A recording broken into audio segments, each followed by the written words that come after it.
warahmatullahi wabarakatuh. Hai semuanya, welcome to Depot DKV Podcast SMKN Negeri 1 Kota Baru dalam sesi Ngobras Ngobrol Santai.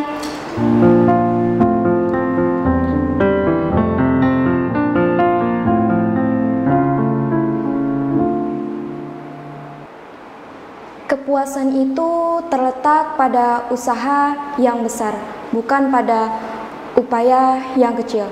Tetapi berusaha keras itu merupakan kemenangan yang luar biasa.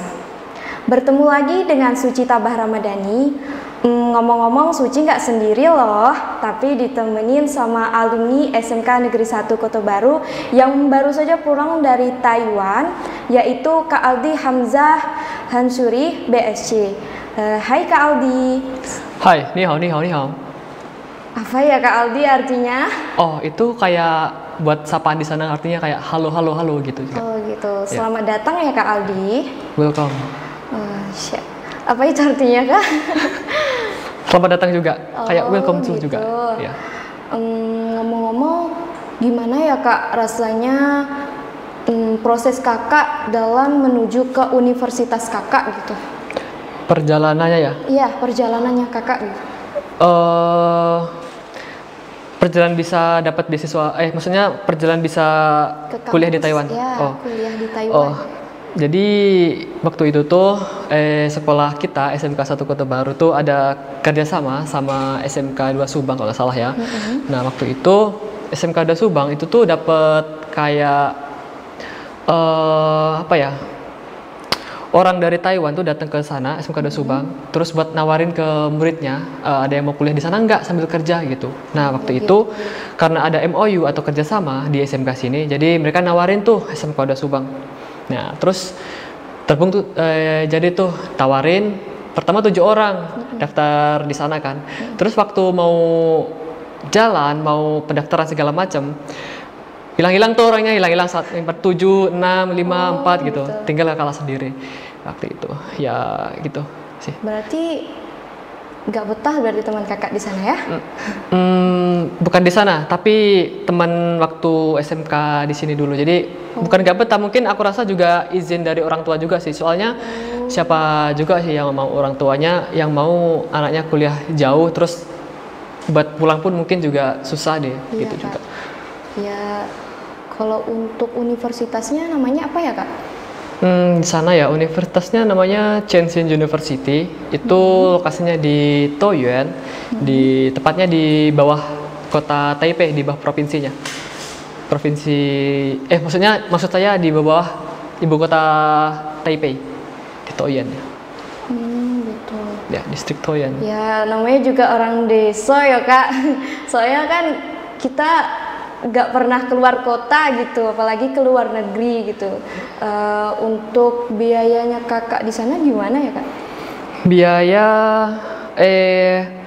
kemarin dari pihak kita ngomongnya PT aja ya, pihak ketiga tuh dari PT. Nah kemarin nawarin tuh untuk kita dipinjamkan uang dari bank. Nah terus untuk modal kita di kuliah di sana itu nominalnya sekitar 30 juta kalau dirupiahin ya. Nah itu untuk berlaku untuk sekitar setahun, dan untuk pembayarannya nanti tuh kira-kira waktu kita magang di sana juga kita nyicil dari yang 30 juta tadi, kita cicil per bulan gitu. Kayak gitu.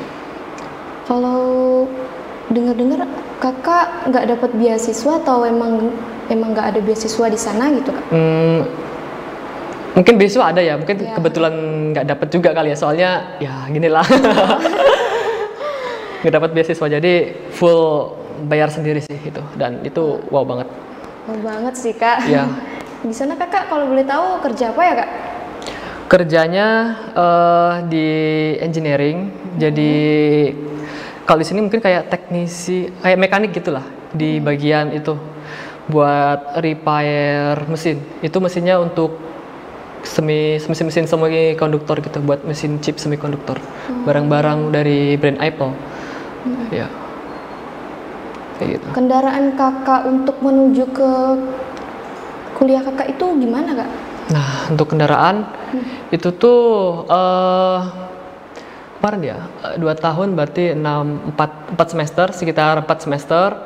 Kak dulu kan agak jauh ya dari bukan kos, kami asrama ke kuliahan itu agak jauh. Jadi dari kampus itu tuh nyediain bis buat antar jemput siswanya yang jauh itu. Nah, habis itu setelah 4 semester, terus kita pindah ke asrama di kampus. Itu pas banget dekat di kampus. Jadi tinggal jalan mungkin 10 menit nyampe sih. Kalau untuk dari asal kakak sendiri, itu kendaraannya gimana ya kak? Itu tuh lantaran rumah kakak di pelosok ya, dan orang desa. Nah, jadi tuh dari naik mobil ke Jambi, dan itu tuh sekitar 5 jam naik mobil ke Provinsi Jambi ke bandaranya. Nah, sampai di Bandara Sultan Taha di Jambi, tuh kita langsung transit di Jakarta. Dan Jakarta itu tuh nanti bakal ada orang dari pihak ketiga tadi, dari PT tadi, bakal kayak ngejemput kita gitu di sana. Terus setelah itu kumpul semua di sana dan kita berangkat bareng-bareng ke Taiwan kayak gitu. Atau kakak ada temennya ya dari asal kakak sendiri? Atau kakak sendiri aja? Wah, temen nggak, kayaknya sendiri aja deh. Sendiri Iya, aja, luar soalnya biasa deh kakak nih. temennya pada mundur semua, jadi itu ya nggak tahu lagi gimana lah. Kalau untuk teman-teman di sana gimana kak? Ada yang jahil nggak kak? Atau orangnya nakal-nakal semua gitu? Kurang adabnya atau gimana gitu?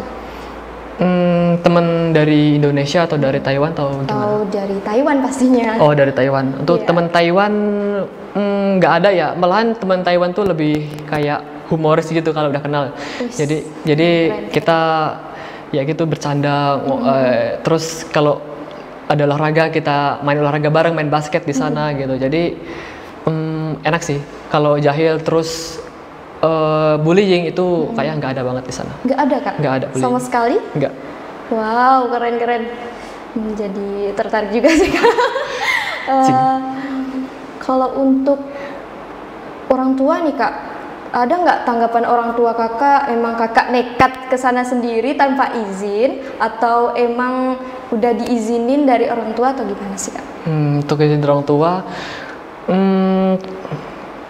kemarin tuh sebenarnya nggak dibully juga ya sama orang tua juga. Terus gimana kan ngasih, terus dari saudara juga ngasih motivasi juga buat kakak juga. Terus dari nenek juga, terus ngasih ketenangan buat ibu juga. Soalnya ibu juga nggak rela tuh, soalnya kakak juga anak bungsu kan. Anak bungsu juga. Iya, anak bungsu. Jadi agak berat, telah ditenangin sama bibi juga, sama saudara juga, dan ya udah akhirnya tenang, udah akhirnya diizinin juga berangkat dari sana.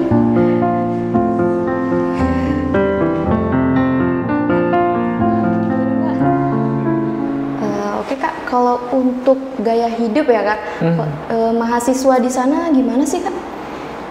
Gaya hidup ya, untuk musim dingin ya biasa kita pakai jas, ini bukan jas formal gitu ya, tapi jas yang panjang gitu. Terus ya biasa, terus baju-baju yang panjang-panjang yang tebal-tebal. Dan untuk musim panas ya itu biasanya agak lebih pendek gitu. Pakaiannya pendek-pendek semua, jadi cowok cewek sama aja sih gitu. Jadi lebih bebas juga. Dosen di sana juga lebih ngebebasin mahasiswanya untuk berfashion penampilan gitu. Kalau ada perbedaan nggak sih kak kalau gaya hidup di sini dan gaya hidup di sana? Perbedaannya lebih identik gimana gitu? Gaya hidup perbedaannya mungkin dari segi pakaian juga. Terus untuk mungkin kita bilang mandi kali ya, yang paling mencolok ya. Kita kan di sini mandi sehari 2 kali ya. Sehari 2 kali ya, soalnya 2 kali atau 3 kali? 2 kali. 2 kali kan, 2 kali. Nah, di sana tuh kebanyakan orang tuh mandinya tuh sehari sekali gitu. Ya emang ini serius, ini di sana orang rata-rata mandinya tuh sehari sekali, setiap pulang ngampus atau pulang kerja biasanya waktu malam itu tuh langsung mandi. Biasanya pagi-pagi tuh udah gak mandi, biasanya cuma cuci muka langsung berangkat ke kampus aja. Ya, itu kebiasaan banget. Kakak juga kelamaan juga kebiasaan kayak gitu juga sih. Gitu kak. Ya. Kalau untuk kerja nih kak, berarti kakak kan nggak dapet beasiswa ya? Gimana sih ke kerja kakak di sana gitu? Kerja. Kerja. Kemungkinan kemarin tuh waktu lulus dari kuliah ada perusahaan gitu yang datang ke kampus gitu kayak nyariin mahasiswa grade yang baru lulus gitu tuh buat kerja di perusahaan dia. Dan kebetulan kemarin tuh ada tuh perusahaan besar yang kakak coba daftar, namanya tuh Roye Kwang. Itu tuh bahasa Indonya mungkin ASI, nggak tahu kepanjangannya apaan sih. Itu tuh perusahaan tentang chip semikonduktor di bagian smartphone ya, lebih detailnya. Nah, terus itu datang ke kampus coba dan nawarin perusahaan dia tuh prospeknya begini, dan coba tuh kakak daftar di sana dan alhamdulillah ya diterima juga di sana. Jadi lulus langsung kerja kayak gitu. Kalau untuk gaji kakak di sana berapa ya? Wah, gaji ya? Iya. Ini saya ngomong UMR dulu ya. Rata-rata UMR sana tuh lumayan lah ya sama sini-sini. Ya sekitar 15 jutaan. Terus kan kemarin saya daftar pakai ijazah sana, terus ARC. Di sini nyebutnya mungkin kayak identitas pendudukan kali ya. Di sana kakak nyebutnya ARC. Itu tuh udah kayak setara orang Taiwan gitu. Jadi kan ada warnanya, ada kalau nggak salah ada putih terus ada biru. ARC kakak tuh udah warna putih di sana. Jadi untuk gaji itu tuh rata-rata udah sama kayak orang Taiwan atau lebih. Jadi sekitar bersihnya mungkin 20-an dapat gitu. 20-an, ya. 20 juta itu ya, kak? Ya, Keren. Ya. Kok bisa sih kakak langsung kerja sedangkan posisi kakak aja masih kuliah gitu? Oh, waktu itu berarti magang lah ya. Jadi kemarin tuh waktu kuliah kan nggak seminggu full buat kuliah terus. Mungkin seminggu cuman ada 3 atau 4 SKS. Nah, kan itu ada waktu kosong tuh. Nah, waktu kosong itu kakak manfaatin buat itu kerja di luar part time juga. Ya itu kerja part time di luar. Duitnya kita buat bayar dari PT tadi kan kita pinjam 30 juta tuh dari sana, terus dipecah lagi buat bayar kampus, habis itu buat kehidupan kakak sendiri kayak gitu. Jadi cicilnya ada 2 dan itu tekanan banget sih, butuh effort banget. Tekanannya gimana tekanan nih kak? Batin nih. Ya kayak gitu. Oh gitu. Rasa capek ada nggak sih kak kalau kerja di sana gitu? Atau kakak pengen pulang atau tempat di situ aja gitu? Capek, lelah mungkin ada lah, itu manusiawi lah. Iya. Semua orang pasti ada yang ngerasain capek, lelah. Tapi ya gimana lagi, udah dapatnya di sana, terus kerjanya juga menurut kakak juga apa ya? Udah cocok sama kakak gitu. Soalnya kakak juga suka tentang elektronik juga. Walaupun dulu saya di SMK nih jurusan pertanian, tapi nggak tahu kenapa sukanya di elektronik malah. Itu tuh gimana ya? Udah nyatu banget lah gitu di elektronik. Jadi kalau untuk itu pindah atau apa ya enggak deh, udah betah di sana kayaknya nih. Beneran udah betah nih kak? Kayaknya betah banget di sana. Ada niatan mau bener-bener mau tepat di situ aja atau emang di Indonesia aja gitu? Rencananya gitu. Rencana. Nah, jadi tuh di Taiwan tuh ada program namanya buat imigran di sana, imigran di luar Taiwan itu tuh untuk menetap di Taiwan. Nah, menetap minimal 5 tahun. Nah, nanti kita tuh di sana dapat kayak ARC, kartu kependudukan itu tuh yang nggak perlu diperpanjang lagi, itu udah menetap banget. Dia kayak KTP aslinya gitu. Jadi kalau udah dapat itu, nah kita nanti tuh mau pulang pergi ke Taiwan tuh udah nggak perlu visa lagi. Jadi tinggal masuk pergi gitu. Jadi kayak ibaratnya punya keluarga negaraan Taiwan gitu. Jadi kalau dapat itu mungkin bisa jadi keluarga negaraan ganda kali ya. Kayak gitu. Jadi bisa pulang pergi Indonesia tanpa khawatir lagi di imigrasi ya. Kalau untuk apa nih ya, kakak kan lebih ke elektronik ya kuliahnya? Di sana electrical engineering ya. Iya. Waktu SMK kalau boleh tahu nih kak, kakak jurusannya apa ya?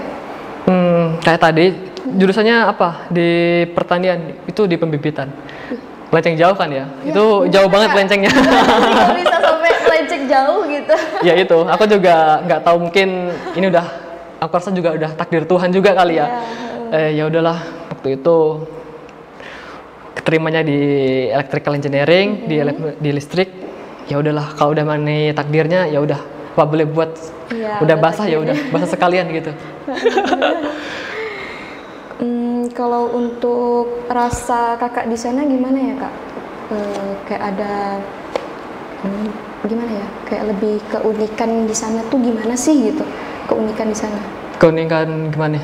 Dibandingin Indonesia sama Taiwan?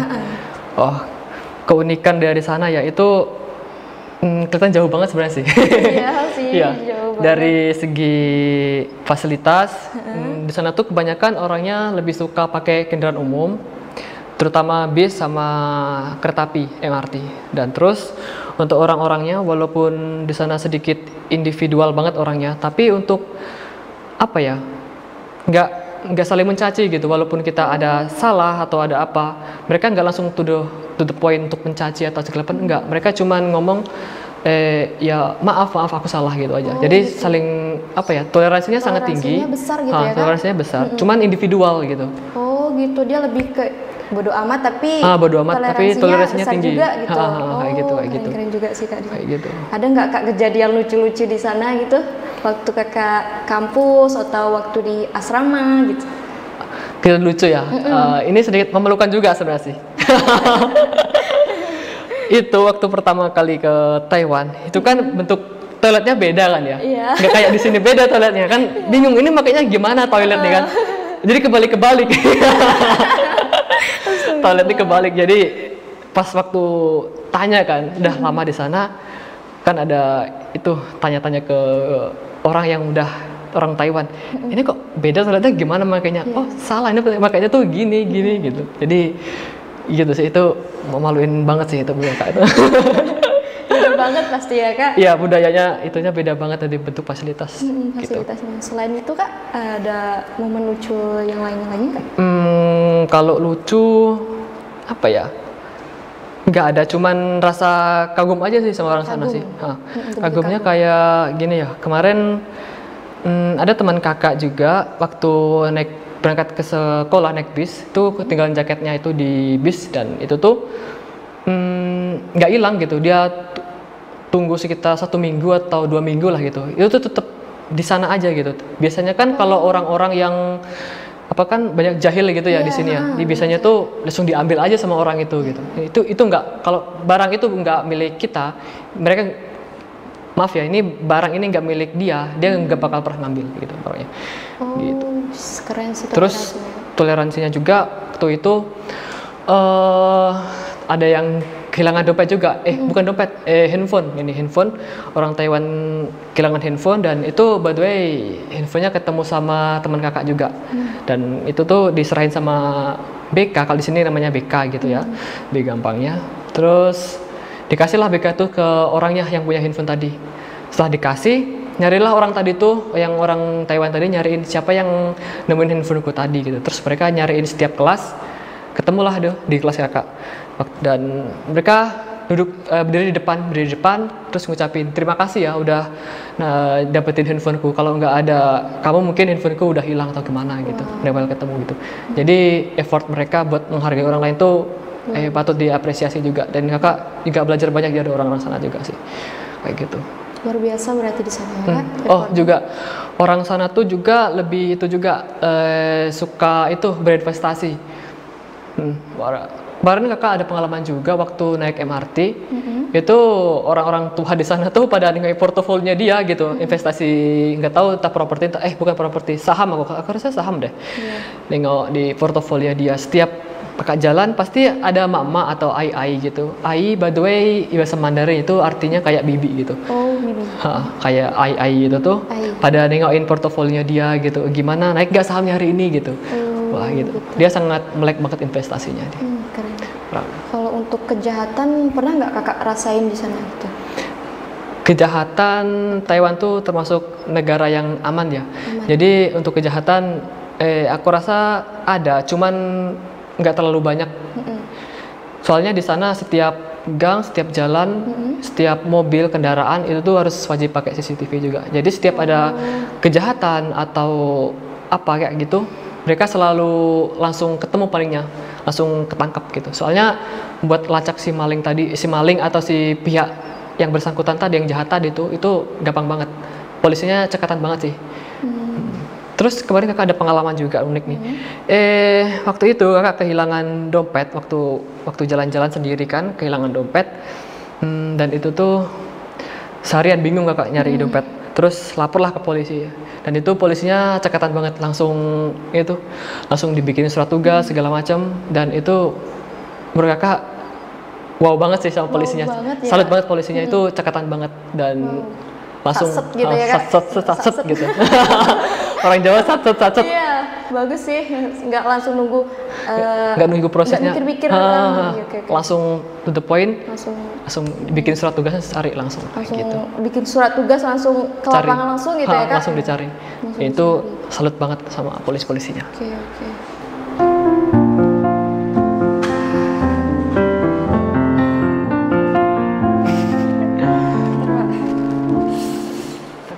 Salut juga sih dari pengalaman kakak di sana.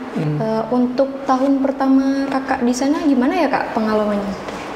Tahun pertama ya. Jadi kita kan dari sini dulu tuh nggak bisa Mandarin ya, bisa Mandarin, nggak bisa bahasa Inggris pun itu di bawah nilai rata-rata mungkin kali ya. Dan itu terutama untuk kakak tuh sangat berat banget.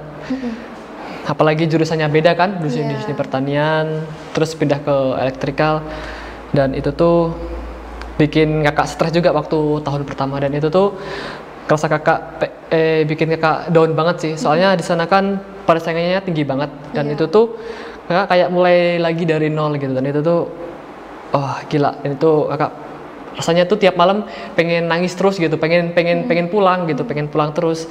Tapi kakak selalu ingat pesan dari kayak nenek gitu, pesan dari nenek. Dia pernah ngomong ya sama kakak. Dia pesan gini, kalau kamu takut untuk berlayar, ya jangan berlayar. Tapi kalau kamu udah siap untuk terima risiko di berlayar, mungkin ya ombak tinggi atau segala macam, ya itu jangan dihiraukan, itu angin lalu aja. Kalau kamu udah yakin untuk berlayar aja, jangan ragu lagi, jangan nengok ke belakang, hadapi aja yang di belakang, kayak gitu.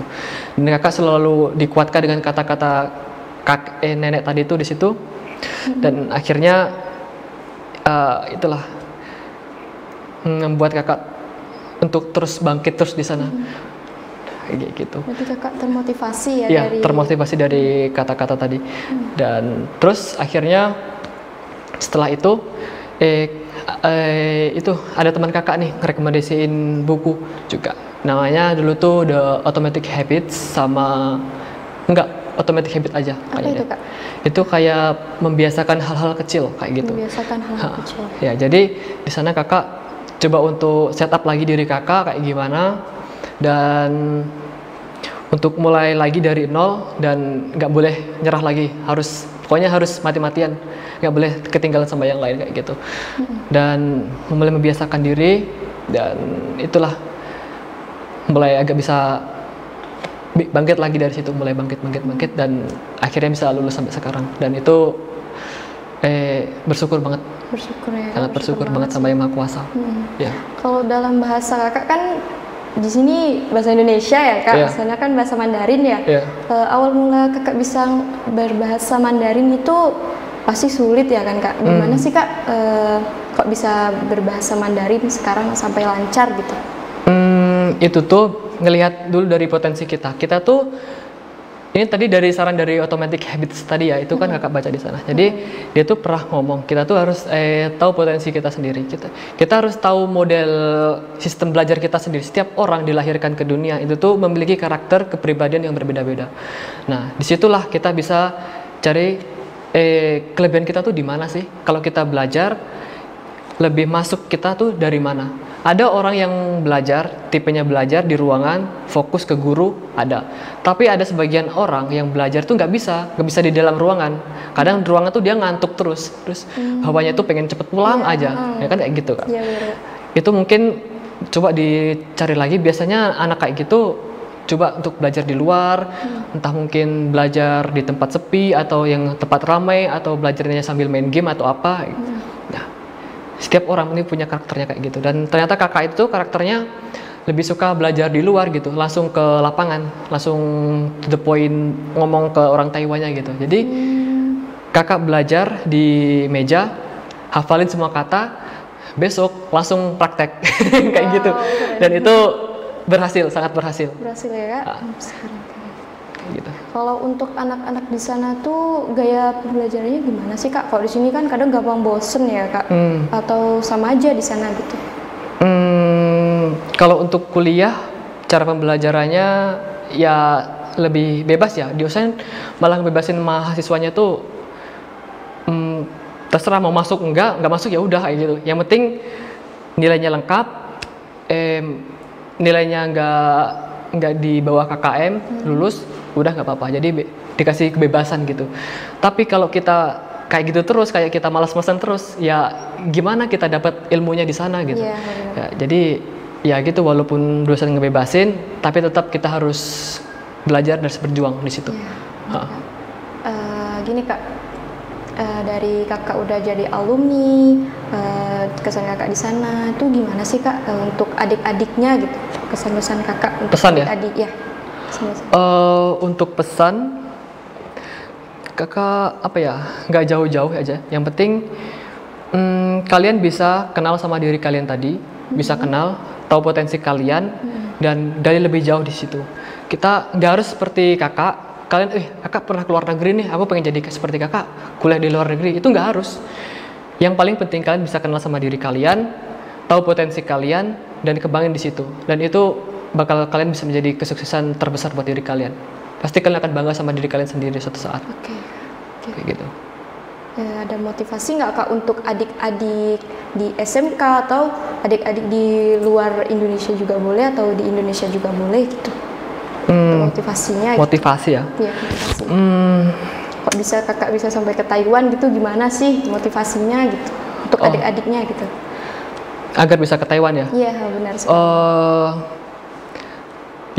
Yang jelas banyak belajar, terus bahasa Mandarinnya diasah. Kalau bisa ditambah bahasa Inggrisnya juga, bahasa Inggris nomor 1 lah ya, bahasa Inggris nomor 1, bahasa Mandarin nomor 2. Itu diasah terus, soalnya di sana nanti gimana ya, gak seperti kakak dulu gitu, kayak down banget di tahun pertama. Jadi kakak harap nanti kalau kalian bisa keluar negeri, kalian bisa prepare terutama di bahasa dulu. Iya. Walaupun mungkin banyak orang ngomong, udahlah nggak usah latihan bahasa di sini, latihan bahasa di negara sana saja. Emang itu benar, bisa cepet, tapi butuh mental, butuh keberanian yang tinggi. Soalnya itu tuh nguras tenaga banget, dan itu nguras mental banget. Itu nggak semua orang juga kuat juga sih. Dan ya kayak gitu. Ya. Terus untuk adik-adiknya semua, mungkin apa ya, gini aja deh. Manusia itu tuh dilahirkan dari ketidaktahuan, terus nol, nggak tahu apa-apa. Seperti kayak kita bayi waktu lahir itu nggak bisa apa-apa, nggak tahu ngomong apa, pengetahuan apalagi nggak ada. Nah, mereka bisa berkembang, bisa bertumbuh tinggi, punya pengetahuan, bisa berbicara. Ya, karena itu ya mereka dikasih tahu agar bisa bicara, bisa diasuh biar bisa bertumbuh tinggi. Itu tuh sebenarnya proses itu tuh sebenarnya juga bisa menjadi motivasi buat kita juga. Itu tuh apa ya? Intinya semua yang di dunia ini tuh nggak bisa instan gitu. Iya, nggak instan mesti. Kita melakukan sesuatu tuh butuh proses banget, dan kita belajar tuh ya karena tidak tahu, makanya kita belajar. Jadi kalau kita belajar ngantuk atau segala macam, ya tanyakan sama diri kita tuh belajar itu mau ngapain sih gitu. Kalau kita pengen banget belajar, pasti kita coba untuk nahan rasa ngantuk itu atau segala macam. Tapi kalau alasan kita untuk belajar tadi tuh ya cuman buat biar nggak di rumah atau cuman buat malas-malasan,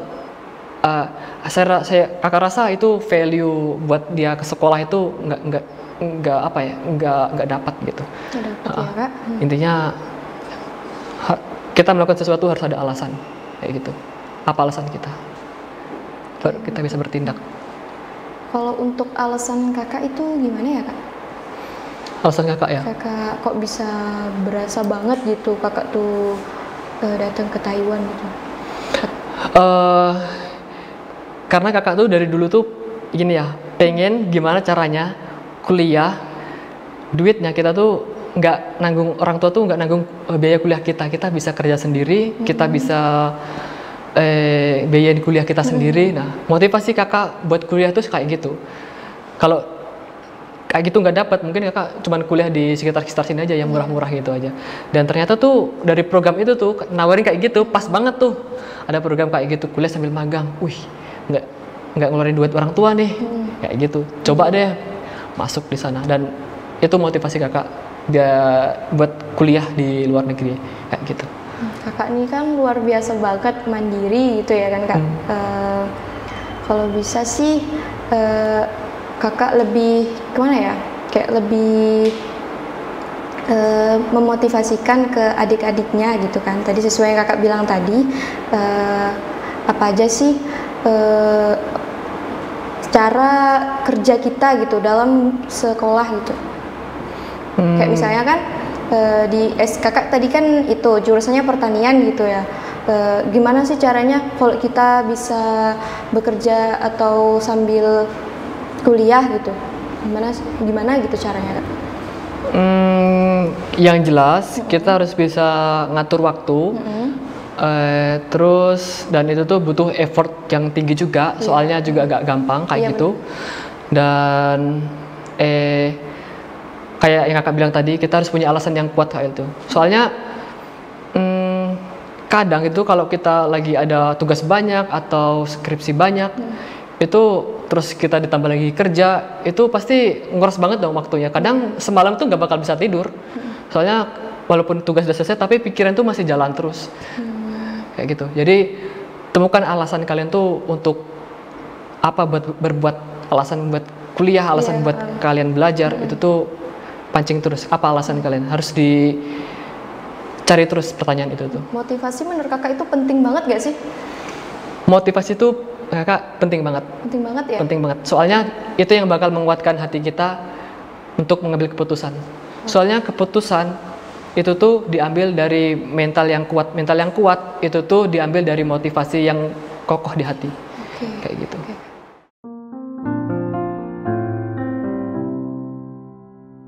Oke, terima kasih kepada Kak Aldi yang sudah menemani Suci untuk ngobras nih kan, ngobrol santai gitu ya kan. Terima kasih banyak ya Kak, dan semoga Kakak makin sukses ke depannya. Dan semoga Kakak makin menggapai apa yang Kakak inginkan gitu. Amin. Dan jangan lupa sering mampir juga ke SMK dan berikan motivasi terbaik ke adik-adiknya gitu Kak. Of course. Ya, terima kasih ya Kak. Itu saja. Wassalamualaikum warahmatullahi wabarakatuh.